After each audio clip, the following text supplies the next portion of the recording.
Resuming. Weird. World. Order. Broadcast. Dynaphones connected. Initiating broadcast signal in 10, 9, 8, 7, 6, 5, 4, 3, 2, 1.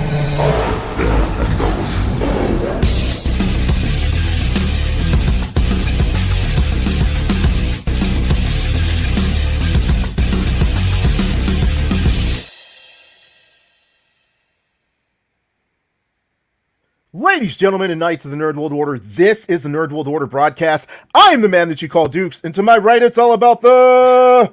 Booyah, what's up? It's your boy Joe, baby. And to my other right, coming straight out of Krakoa, weighing in at 178 adamantium-filled pounds, Alfonso X-Man Flores. Gene! And to my other right, Danny DJ Quick, because I had to do it, y'all. Danny Quick. How's it going, Danny? Hey, man, thank you for having me. Absolutely, man. I've been getting DJ Quick for a long time. Hey, absolutely, man. Thank y'all for having me. Absolutely. DJ Quick lives down the street from us. You know, we're here on the West Coast. Brother does a concert like every week, so it just popped in my head. Yeah. Thanks so much for being on the show today, Danny.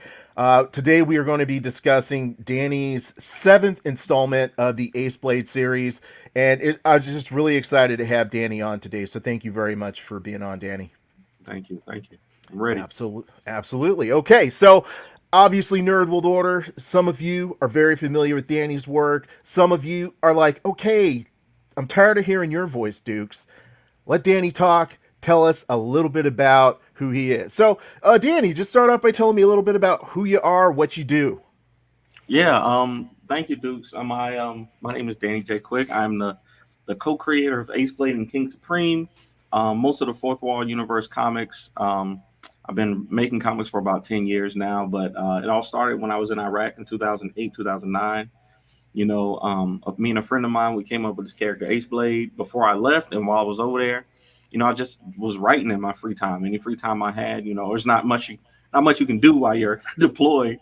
So you know, I was just writing stories and you know, trying to keep my mind straight. So when I came back, I ended up having like all these crazy, you know, superhero stories that I had written, and you know, it was just great. So you know, came back and learned how to make comic books, and here we are 10 years later with Aceblade, who was he's our kind of foundational character. He's our, you know, Captain America. He's our Spider-Man, who is, you know, all the rest of the characters branch off of, really.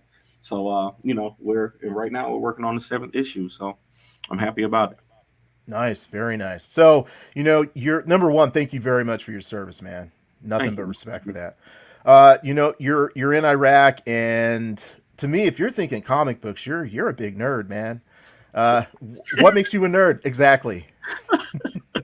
I think it's the God, I don't want to say obsessiveness, but it's like the things that we love, man. The things that I love, I really love them. Like, and I take that ownership. I try not to be like abusive to other people who are in the fandom and stuff like that. But I'm like, yo, like Donatello, Ninja Turtles is my stuff. Like I love X-Men, like like Alfonso. You know, I love Dragon Ball Z. I love, you know, anime and stuff like that. But you know, it's really Ninja Turtles and superheroes for me.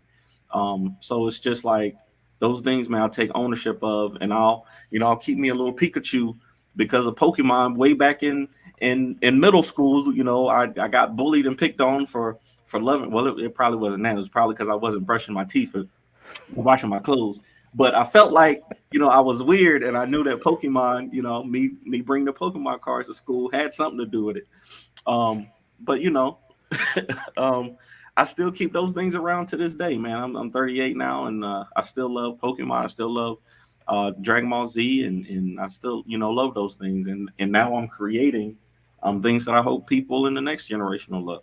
Awesome. That's so cool, man. I mean, for us, and I say us like I'm speaking for everybody, but I've known these guys for a while. The passion is what does it, because like Joe always tells me you should watch this anime, knowing I'm not going to, but he always tells me like you should watch this anime, or I grew up reading X-Men. Like for me, just the story of the X-Men, that passion is what I feel like a true nerd has, loving all aspects. It's not just anime, it's not just comic books or something like that. It's everything. So we are definitely of a kindred spirit there. So you Absolutely. talked about a lot of different, fandoms. Dragon Ball, comic books. What is your number one favorite fandom? That's hard to say. I think right now more than anything it's indie comics. Like it's really like a subset of comic books, and most of the stuff that I'm buying these days are like new works that are coming out from other indie creators. I it used to be Batman and the Justice League. I used to, every movie, every TV show that came out, I was on it. But now it's really stuff like, Justice with Wingless Comics. We got Worlds Away over here, just like really niche, short form stories that you don't even know if they're going to get a second or third issue because they're so indie. But Mm-hmm. grabbing hold of these new fandoms is kind of my thing right now. But there's a lot of fandoms that I could talk about at length. Probably like if you talk about the Justice League, I can go on a debate rant with you if we get into Dragon Ball Z or Naruto, any of that stuff. So but right now it's mostly indie comics for me. Oh, that's pretty cool. Before we jump over into specifically talking about Aceblade, because Joe was kind of enlightening me on the challenges that independent creators go through as far as funding, stuff like that, and how Kickstarter has really helped out so much, because previously it felt like all of it had to come out of your pocket or your pocket and a few friends, but now you're able to reach out to thousands of people simultaneously. What do you see is the biggest improvement as far as being able to be an independent comic book creator in, let's say, the past 10 years to really help you out? For me, it's the connectivity that social media gives you, right? To me, it is okay. If there's an artist that I like, I can talk to them.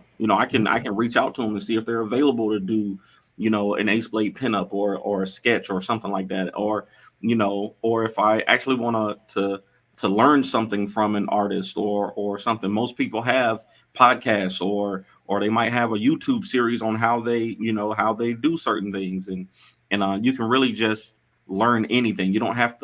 Leave your you don't have to go to the next state over and schedule a meeting to be, what I'm saying, like you don't you don't necessarily have to wait until summer to go to a comic-con to stand in line for 8 hours to reach Daryl Banks or somebody like that. You can, if you send him an email, he might actually get back to you, or if you tag him on social media, he might respond. So I think the biggest improvement has been that part of social media. It's not social media isn't always great for crowdfunding and stuff like that, because the algorithms are always going to try to suppress you when you're trying to make money. But I think the connectivity that it gives you is absolutely huge.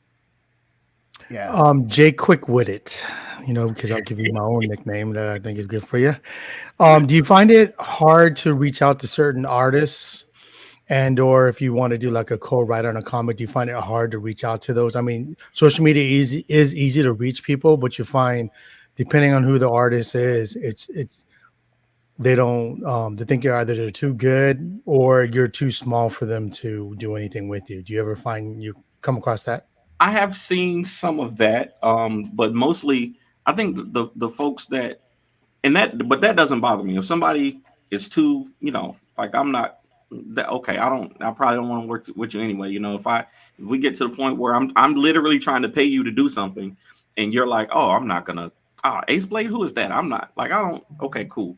You do your thing, cool, whatever. But I think the frustrating part is when you want to connect with people and you can't, because there are so many different platforms. You never know. Like I'm always on my TikTok and Facebook. So if you get me on TikTok and Facebook, you might be able to you might actually be able to get me. But if you try to contact me on Twitter or Instagram or Snapchat or it might be 6 months. It might be 6 months before I even see it. So like I've been trying to get in contact with Jamal Campbell forever, and he's one of my favorite artists right now, and I can't figure out where he is to contact him, and I would love to get some art from him, and he seems like a cool dude, and I know he will be down for it. It's just getting in the right inbox at the right time, for people who aren't on social media as much. Hey, since we're giving you nicknames, I'm gonna of course have to pull out an X-Men one, give you a Quicksilver. Hey, I like it. So Quicksilver, I mean, Teenage Mutant Ninja Turtles has been like one of the biggest indie explosions ever, and you said you yourself are a fan of the Teenage Mutant Ninja Turtles. What other influences do you have in that light? Oh man, I think so. Donatello has always been my favorite Ninja Turtle. Nice. Like from the time I was a kid. Like I think like his weapon was just the easiest to find. Like you can always find a broomstick or something, so I can go outside and be Donatello. Like I don't have to make nunchucks or like sharpen sticks to be swords or anything like that. I can just go pick up a broom and go play. And then of course, Donatello's got the purple. But I don't know, man. I think it's just that the different dynamics of characters. Like you got these 4 teenagers that grew up together, but all of them are so different. And you got the pressures of being a leader, whereas one of them is carefree, and then the other one always feels like he's second, so he's got a inferiority complex. And then you got Donnie, who just wants to make cool stuff and be like, hey, look, I made this, let's find a way to use it. So I think it's just a cool story to to put different groups of people together.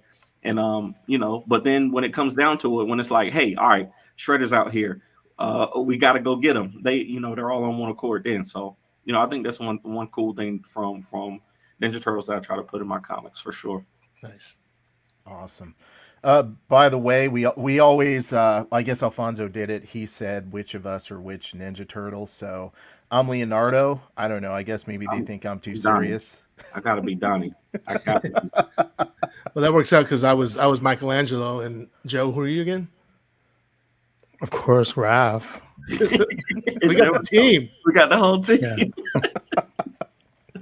Yeah. So we found our 4th Ninja Turtle. Here we nice. go. Yeah, I love it.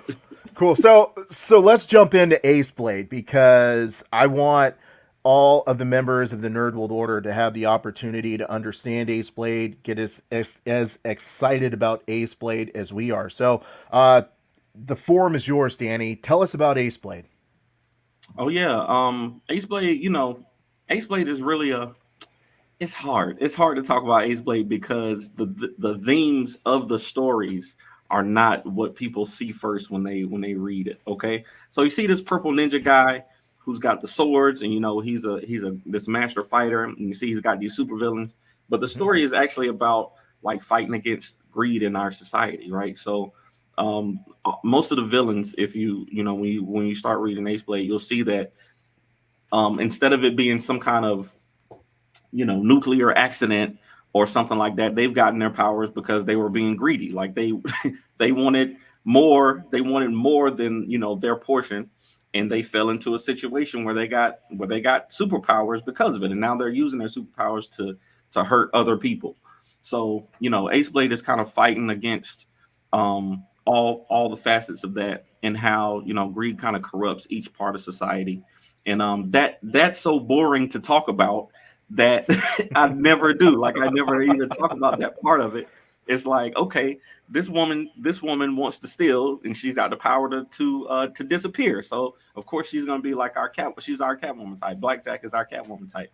And then you got Hammer Hands, who was taking steroids so that he can continue fighting, and lost his arm, so he had to get prosthetics put in so that he could beat up people even more. So now I try to approach it from those kind of angles. But for the Cream Saga, which is Aceblade 7 through 10, Aceblade 6 through 10, we're kind of exploring the outside of it. So we got the supervillains, but then we see Aceblade have to fight against like you see the police system, which has been corrupted by money. We see the press, which has been corrupted by money, politicians, the prisons, and then it comes to just the people in the communities who are corrupted by money in some kind of way. And it's hard to fight that kind of thing with your fist because as a society, listen, you only one person. You feel like you can't really do anything, but when you got an inspirational figure like Aceblade, things can change. Does Aceblade still take place in Vegas? Yeah, yep. We call it Vegas City, Okay. in our comics, but it's the same place. It's the Okay. Now, did you specifically pick a city that's sort of based on greed to be the backdrop? Yes, absolutely. That's the city, Vegas City, is a character in the book for sure. It's a place where people go to hit it big. They might risk it all in order to. I know so my little brother lives out there now, and when me and my wife went to visit, we were like, hey, we want to go to the casinos and all this stuff, and then like. I don't know, like just some random person said it in passing. They were like, "Oh, you know how they build all this stuff, right? Because they take your money. Like you come in here and the gamble. Most times you're gonna lose, right? So that when they say the house always wins, that's really the truth, So they're able to afford building these huge casinos and hotels and stuff because people gonna come down there hoping to hit it big. And when you do hit it big those couple of times, it always gets you to come back. So it's really it's really tempting. I like the idea of that because I mean, it's a different kind of it's just you got a different kind of theme. Everybody always has like you said, they have their toxic waste or something to get their superpowers. It's a good way to do it. But other than that, I have a question. I see that CREAM is an acronym, and what does it stand for if it doesn't spoil anything? It does. It stands for Cash Rules Everything Around Me. I know if we got any Wu-Tang fans, they would definitely get that.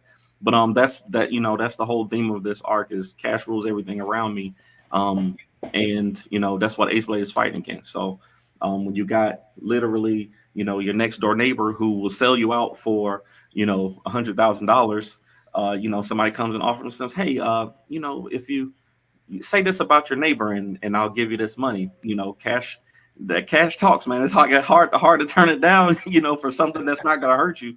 So that's kind of the theme of this whole series. But in this one, in 6 through 10, we see how it's affecting the people that Terrell. So Aceblade's secret identity is Terrell Durham, and he has this he has a gym, where he teaches young students to fight and protect themselves and things like that. So he sees that one of his students is getting caught up in it, and that's why he decides to kind of fight the systems that are opposing him. I'm really disappointed Joe didn't say CREAM get the money, dollar bills, y'all. Dollar bills, y'all. I'm just lighting up Alpha in the chat, dude. How do you not know what CREAM? I was thinking when you said CREAM, I was like, well, maybe he changed it and it says something else, right? Right there. You're right there. I was like, if people don't know, bro, either there's something wrong with them, they don't know hip hop, or their parents didn't do it right and didn't teach them what hip hop is. As the interviewer, sometimes we have to play the devil's advocate, ask questions for the listeners. All right? Yeah, absolutely. No, but you'll be surprised how many people. I think it's hip hop in comics, crossover sometimes. Run DMC has a comic. There's a lot of times where they did this whole thing with the hip hop variant covers. I think it was Marvel who did it, mm-hmm. and sometimes a crossover, but you would be surprised. Like there's not a huge crossover of hip hop heads in comics. So I've been surprised by how many people didn't know what it meant. Just in talking about it. So you never know. Yeah, you're correct because every time we're at cons and they have hip hop and comic influences, it's really not packed. There ain't that many people in there. Yeah. So Danny, the creative process is not a one-man show. So can you tell me a little bit about the different individuals involved in the creative process to create your books? Yes, absolutely. So book number 7, you see the artist right there, JC Grande. He actually did 5, 6, and 7. JC did. He drew Villain Season, Cream Part 1, and this is Cream Part 2. And then the colorer for the first two were Veronica Smith. She's an amazing colorist who mostly does work with Freestyle Comics. She was a little too busy. Well, I'm gonna say she was too busy. She wouldn't have been able to get this done in the time frame that we needed. So we decided to go with Jamal Walton as the colorist, and he actually lettered this book too. So you know, it's a collaborative process, man. And like I said, social media has made it so easy that you can dang on go contact anybody at any time. But I prefer I prefer people that I can like if I can drive to your house or we can meet up somewhere, because there's a lot of people who can't, um, especially in the indies, who can't hit deadlines and things like that. Most of the people who are like professional comic book artists, Marvel and DC and Image are snatching them up, and they don't have time for us little folks anymore. But it's great to be working with people who like JC and Veronica and Jamal who can hit those deadlines and who can deliver quality work.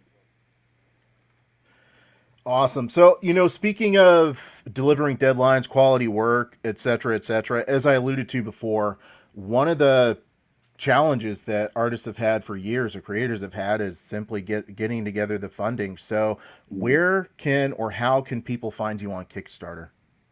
Yeah. So thankfully, we have had some hiccups in Kickstarter before, but thankfully we've been able to build a little community around Ace Blade and the Fourth Wall universe. And now if you go on Kickstarter and you just search for Ace Blade, the newest one will pop up.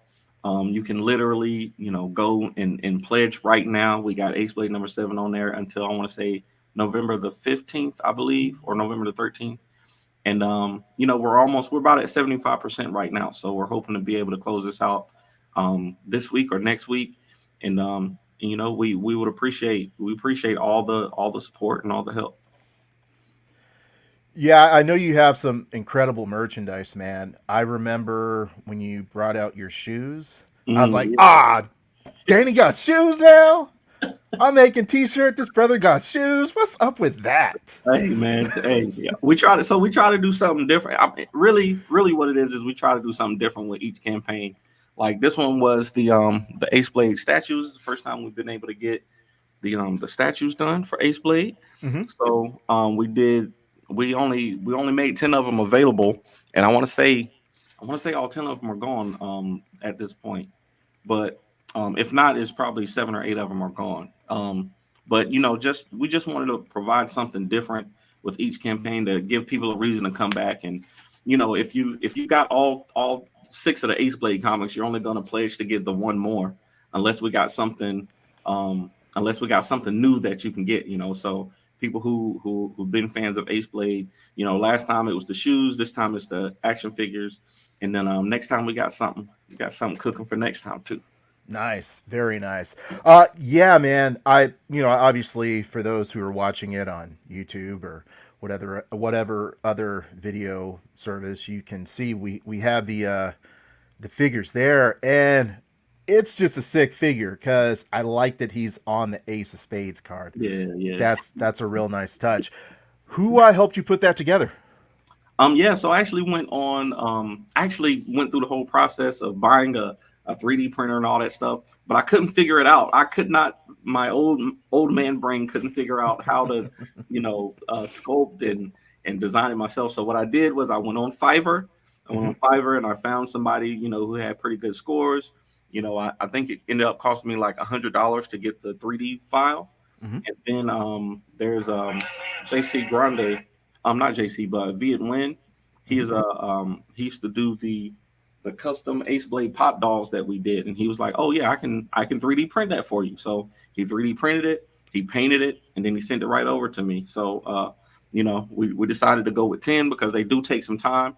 So he said, "Yeah, you put 10 of them up on the Kickstarter, and we'll do it." So that's what we decided to do. Awesome. So, if it's all right with the three of you, I just want to run through the different levels of, participation and backing. So, if you were to put in $1, um, you get a thank you. Does that sound about right, Danny? That's about right. Like I Okay. do like I do social media shout outs. Some people like that stuff. Like even on TikTok, if we go live, Hmm. people will donate $1 or so to to get a shout out and stuff like that. So we Right. decided, put it on TikTok. I mean, put it on Kickstarter so we can that $1, every dollar helps, and you never know, that might be the $1 that puts us over the goal. Nice, nice. So listen up, Nerd World Order, because something's going to appeal to you. You're going to be like, oh, okay, okay, I'm in for $10. So let's see what we got here. Yeah. The digital download at $7. That's of issue 7, correct? Yes, that's issue 7. So, what we did to try to sweeten the deal, I want to say on that one, we got some special features and stuff that we're going to throw in, for folks. That is, it's a, we try to. There's a philosophy, not a philosophy, but you know how in in uh in movie theaters they make the small, medium, and large, and they make the medium about the same price as the large, so that they Hmm. hope you buy the large. That's kind of what that is, because the next one is $10, and you can just get the physical comic and the digital one also. So you throw in that extra $3 and you can get both. That's So pretty good. And $10 is a good price for an indie comic because it is so challenging to, print. You're not printing like, 500,000 copies or yeah, whatever like Marvel and DC. So that's a really good price, man.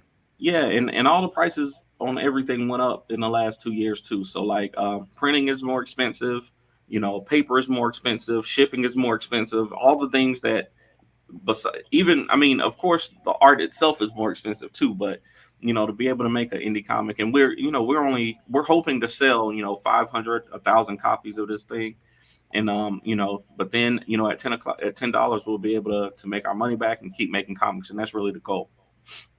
Nice, nice. Did what's the digital catch up? Help me out with that one. Yeah, so with a digital catch up, you get all of the Ace Blade issues. You get all the digital issues of Ace Blade, and you get those special features that we talked about too, and some the cover art for all 3 books. So you get Oh, you get all 7 Ace Blade 1 through 7. You get those special features we talked about, and some cover art. So yeah, that's a popular one too. A lot of people are reading digital comics these days, and they prefer to just read it right on your tablet or your phone. So yeah. Unfortunately, my eyes cannot. It's like I have a tablet, but it's old and it freezes. hmm Um, and my phone is just a little bit too small. So, but 25, that's a good price, man. Definitely. What do we get for 50? so there's a couple of $50. Like, the analytics say that $50 is like the highest, is the threshold, right? So Okay. people are gonna come in at $50. So we did a couple of tiers at $50. This one is the physical catch up bundle, so you get all 7 of the Ace Blade comics at 50 for this one. Nice. In this one, you can get all 3 of the variant covers. We got a variant cover by Jay Mercadale. We got Jay Hero, and we got Sean Hill, who sent us the art for his variant cover. So that's all 3 variant covers for that one. And then also you can Nice. get the snapback. I wish I see, I should have, if I was prepared, I would have had one. But we got a purple version, and we got the gray version of the Ace Nice. Blade logo hat. It's kind of got that Naruto, crossed out thing going on, and Yeah. of course you get the variant cover with it. Nice. By the way, gentlemen, this is for Alfonso and Joe. Danny got hats, bro. I know Joe doesn't like flat billed hats because they Yeah. fog up his glasses, but Oh yeah. come on, he got Danny has shoes and hats. I'm impressed, bro. I'm Hey. just so impressed, man. That hat does look sick, but I got Yeah. this gargantuan cranium, and snapbacks Hey. don't look right. Hey, no, I know how it is. But it's, if you like it though, I like to have some hats that I just sit on the shelf too. So I know how it goes. I know how it goes for sure. Nice. So the t-shirts. Tell us about the $50 level with the t-shirts. Oh yeah, so I don't know if you saw the announcement, but we just did um a, a, a partnership with Bequest Studios. So basically, all the comics that I write, um, that are not connected to Ace Blade, that are not connected to superheroes, like the Western that I just did during the summer, Ballad of the Black Rose, is going to be published through Bequest Studios. So we are doing an Ace Blade and request, exclusive T-shirt here. We gotta start pushing that. We just decided, last week to do that one, and we was like, yeah, I think that would be pretty cool. So we're gonna start pushing the word out about that one soon. Very nice, man. Very nice indeed. We talked about the figure we can't get anymore.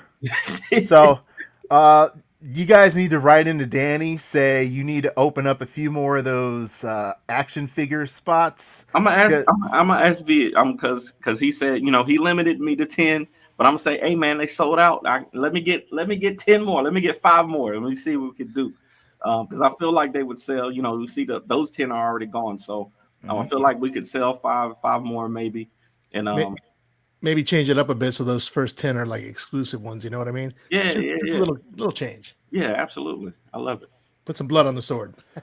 There we go. Oh yeah, that's a good idea. I'm gonna have to take that, Alfonso. I'm taking that. We're gonna have to get the one with the blood on the sword and some blood dripping on the card or something like that. Yeah. I think that'll be dope. Yeah, that's pretty sick, Alfonso. That's a good idea right there. I like it. Yeah. Sketch cover. Are you doing the sketch? I am. Nice. I'm offering 10 of those. I started doing sketch covers on TikTok earlier this year, and it's been going pretty good. Like I've sold five or six of them on there. Just me streaming, doing the art on them and stuff like that. And that was the last one that I sent out. So I decided to offer them on the TikTok, only on Kickstarter too. Nice. Sort of a side note for me, man. I love your social media presence that you include your family. That's just impressive, man. They don't like it all the time, but what they gonna do? I'm dad. You can't tell me no.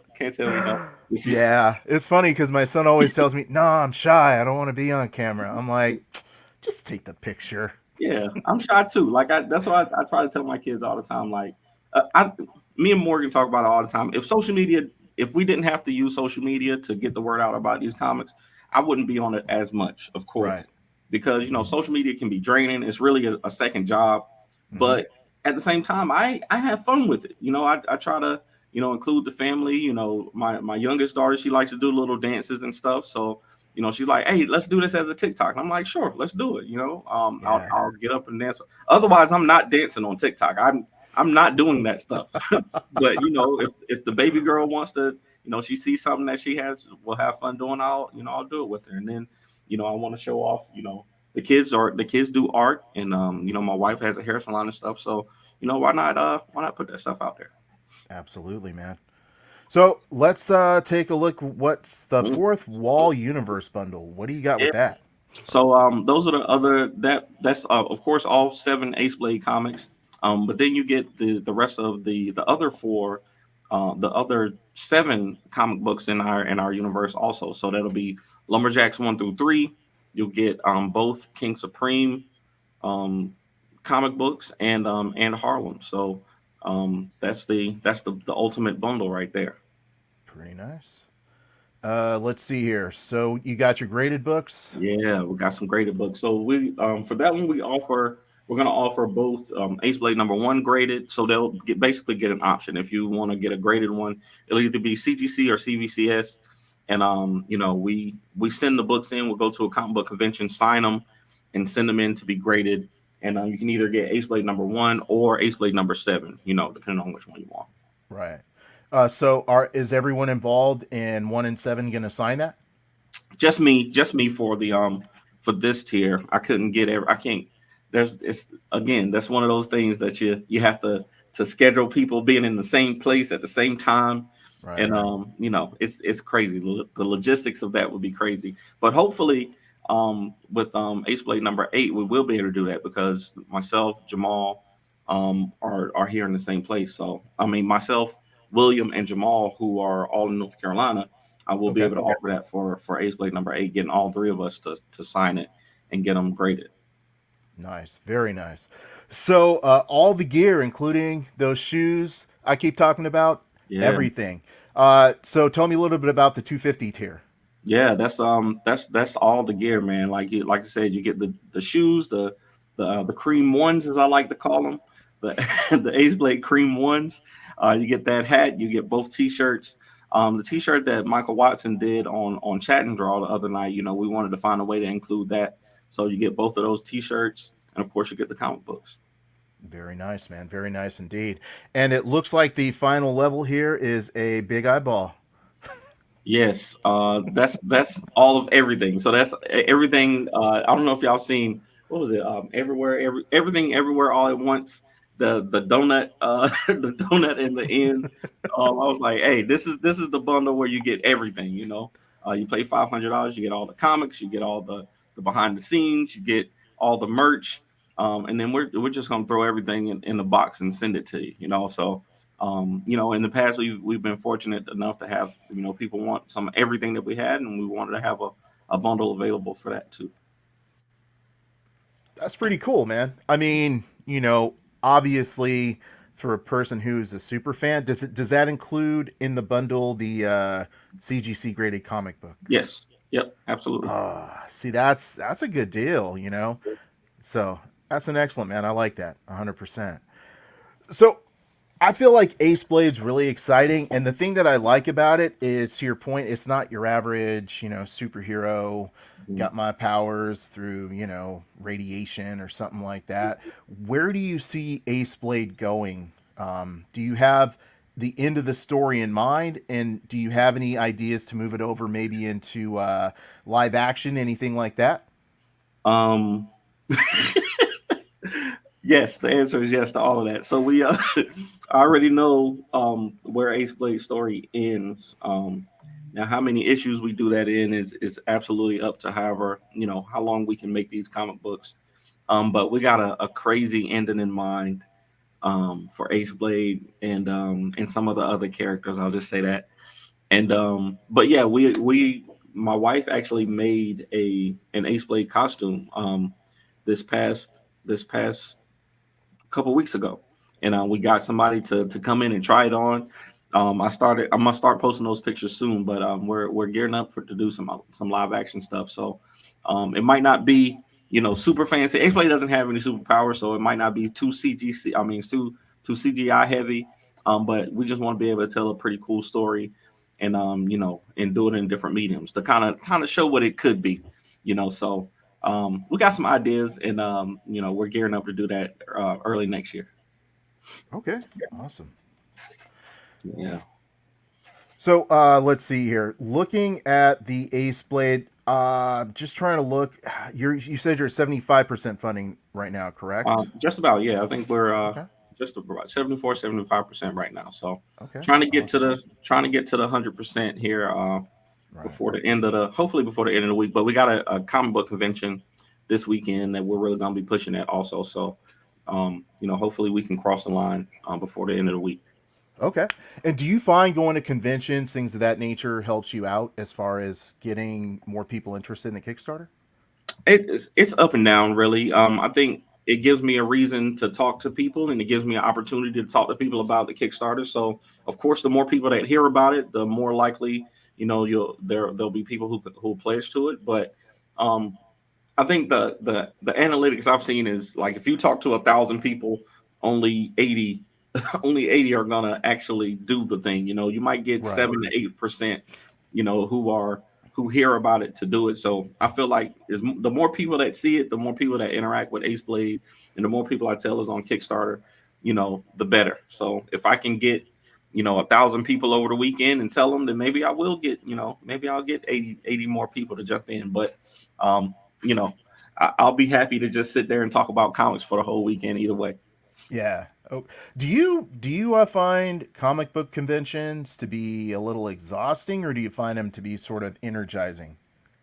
Yeah, exhausted. I mean, it's not that they're exhausting. It's that it's work. It's really work. When you're there trying to sell, comics to people and tell them about your story.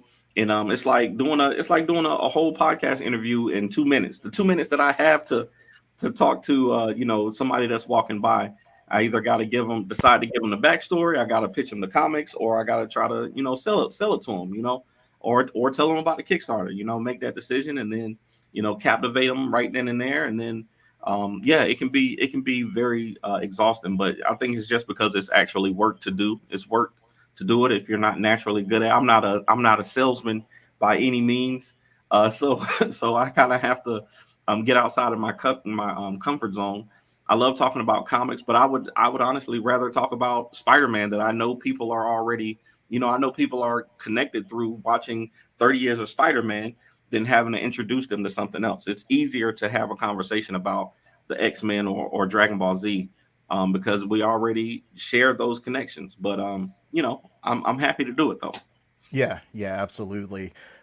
I've sold T-shirts, and Joe's been right there with me selling T-shirts at Hmm. comic book conventions before, and I was wondering if it was just sort of something Joe and I experienced, or if it was overall. It's you're passionate about your trade, Hmm. but trying to convince people that they should be passionate about Right. about your trade, it can be very challenging, especially when you have the same conversation like a Yeah. hundred times, Yeah. in like 2 hours, Yeah. and of that hundred times, one person's like, "Let me get that sticker," you Yeah. know. Right. It's like, oh yeah, let me get that pin that you got right there. That's what I want. Yeah, yeah, definitely. So, but the thing is, man, and the thing I respect is you continue to pump out product, and when you're talking to us right now, you're just passionate about it, and I really appreciate and respect that. Oh yeah, all the time. I don't, and it's not that like it's never tiring to talk about Ace Play, but like you said, if you when you get to that 80th, 90th person, and you're not getting the feedback that you want, like it can be a daunting task. But Hmm. um, and of course it's easier to sell. Like if I have Batman and Superman on my table, it's gonna be easier to sell. But um, starting with these independent characters, it's tough. But now that we have not just Ace Blade, but we got King Supreme, who's like this, galaxy spanning superhero who flies and blows up stars and all this stuff. And then we got Lumberjacks, who is kind of a Punisher type who has these superpowers, but you mess with him, he's gonna mess you up. And then we got Harlem, who we just came out with, who is who has a story about being resurrected, and she has superpowers now and doesn't, like it's more of a mystery of how this thing happened to her. It's easier because we have something. I feel like we got something that everybody could like. Right. And then we got more stuff coming, for manga readers, people who love manga. We got stuff that you might enjoy. We got, like you said, action figures and shoes now, and t-shirts. So usually if somebody comes to our booth now and we have everything, they'll see something they like. Awesome. So one question that did come to mind is, some people when they write a comic book or they make characters, they're thinking like, "Hey, this is just going to be I don't care who reads it." Other people, they want to make sure that it's family friendly, it's accessible for all levels of the family. So Yeah. two questions. Number 1, when you created Ace Blade, were you thinking that you wanted to create a book that the entire family could read? And number 2, is Ace Blade intended to be a role model? Mm, that's tough. Um, I'd say yes to the first one. Ace Blade specifically is the one that has the most general appeal. I'd say, young kids can read Ace Blade. Adults can find, they can relate to the themes of greed in it, and then young adults, like there's enough drama and action in there for them to be interested in as well. So, I'd say Ace Blade kind of has the most appeal, but as far as a role model, I would say he would like to. I'd say Ace Blade would like to be a role model, but he knows that he's a flawed person. He knows that his obsession with being the best. Terrell Durham just wants to prove that he's the best fighter in the world. He will take on any fight because he wants to prove that he can overcome it. And that's not always a winning attitude. Mm-hmm. He doesn't instill that, and even in the comics, this character doesn't instill those traits in his students. He says, "Listen, I'm giving you these skills to be able to protect yourself because it's tough in the world. I want you to be able to go out and succeed and not back down from any fight, but don't do what I did. Don't take it to the extremes." And he's not telling the kids that he's putting on a costume and fighting every night, but he's cautioning them against where it can lead them. So yes and no to the second one. Okay. Okay. That would be an Alfonso answer. That's why he unmuted his mic. That's how he answers everything. Go ahead, Alfonso. A little bit of this, a little bit of that. No, you know, when you're creating all these characters, I mean, you know, sometimes they kind of lend themselves to people you know. It was Aceblade, his personality, is it based on anybody you know, yourself, or I say a little bit of this, a little bit of that. No, say it's you know, my dad and my mom are, you know, were the huge driving forces.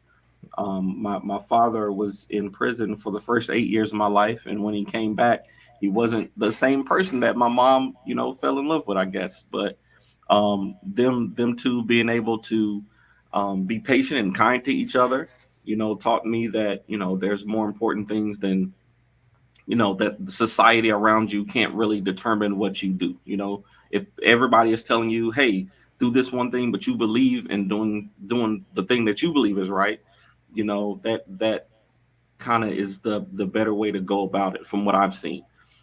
So, you know, just that part of their story, you know, gave that to me. But then, you know, meeting my wife, the same thing. You know, she's a she's never been the one to want to work for another person. She doesn't want to, you know, she's had a few jobs, but she's like, listen, I don't like having a boss. I wanna do my own thing. I want to make my own path. And you know, Ace Blade is definitely that. He's a listen, I believe in a thing, and listen, until somebody proves me wrong, this is what I believe, and that's what I'm going for. So a little bit of everybody around me there for sure. that's special, man. I really appreciate you sharing that. That was cool. Yeah, very cool. So, Danny, as we round the corner on this episode of the Nerd World Order broadcast, I know that you are touching like every form of social media. So, where can people see you, see Aceblade, see your other books? Absolutely. The best place to find us, of course, is our website, fourthwallpros.com. But if you want to check out some of the crazy stuff I do on social media, just follow at the Ace Blade on all the social media platforms. That's TikTok. There it is. You see, there we go. That's TikTok. That's Facebook, Instagram, all of them. So absolutely. Very cool, man. Well, thank you very much for being with us today, Danny. And everything you do is definitely, in my opinion, it's what indie writers and indie creators should be doing, man. I mean, you're not confining yourself to one thing, and I really like that, man. This concludes this episode of the Nerd World Order broadcast. So until next time, ladies, gentlemen, and knights of the Nerd World Order, I am NWO. We are NWO. Nerds redefined. Booyah.